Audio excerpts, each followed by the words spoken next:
ക്രിസ്തുവിന്റെ സമാധാനം നിങ്ങളോടുകൂടെ ഉണ്ടായിരിക്കട്ടെ. വചനകിരണത്തിലേക്ക് ഏവർക്കും സ്വാഗതം. 2025 ഓഗസ്റ്റ് 20 ലോകത്തോട് വിട പറഞ്ഞ പ്രശസ്ത അമേരിക്കൻ ജഡ്ജിയായ ഫ്രാങ്ക് കാപ്രിയോ നിയമത്തിന്റെ കാഠിന്യത്തിനിടയിലും കരുണയുടെയും മനുഷ്യസ്നേഹത്തിന്റെയും വെളിച്ചം പരത്തിയ വ്യക്തിത്വമായിരുന്നു. 1985 മുതൽ 2023 വരെ പ്രൊവിഡൻസ് മുനിസിപ്പൽ കോടതിയിലെ മുഖ്യ ന്യായാധിപനായി അദ്ദേഹം സേവനമനുഷ്ഠിച്ചു. നിയമം നടപ്പാക്കുന്ന കോടതിയിൽ അദ്ദേഹത്തിന്റെ വാക്കുകൾ ശിക്ഷയായി അല്ല, സ്നേഹത്തിന്റെ ശബ്ദമായി മുഴങ്ങുന്നവയായിരുന്നു.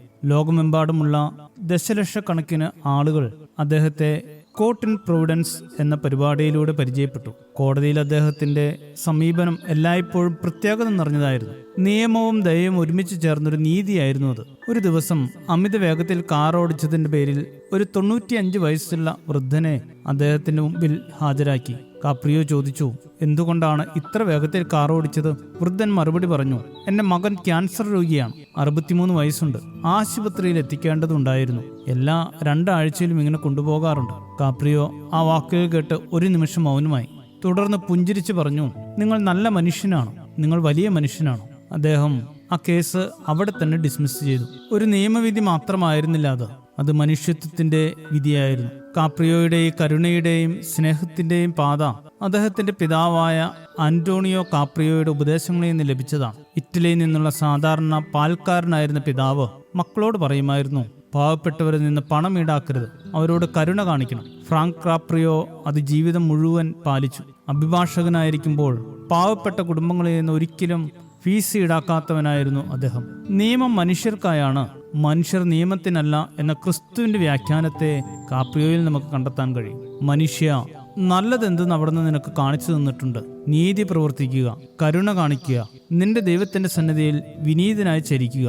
ഇതല്ലാതെ മറ്റെന്താണ് കർത്താവ് നിന്നിൽ നിന്ന് ആവശ്യപ്പെടുന്നത് എന്ന് മീഖ 6:8 പറയുന്നു. ദയയോടും കരുണയോടും കൂടി നീതി നടപ്പിലാക്കാൻ ആണ് വിശുദ്ധ ഗ്രന്ഥം നമ്മെ പറഞ്ഞു പഠിപ്പിക്കുന്നത്.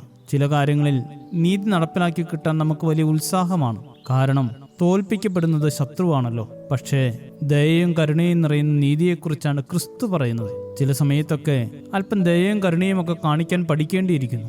അപ്പോൾ യഥാർത്ഥ സ്നേഹവും നീതിയും വെളിപ്പെടും. ക്രിസ്തു പക്ഷത്ത് നിന്നുകൊണ്ട് കരുണയിൽ അധിഷ്ഠിതമായ നീതിക്ക് വേണ്ടി പോരാടുന്നവരാകാം. ശുഭദിനം നേരുന്നു. ദൈവം അനുഗ്രഹിക്കും.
നീതി സൂര്യനേ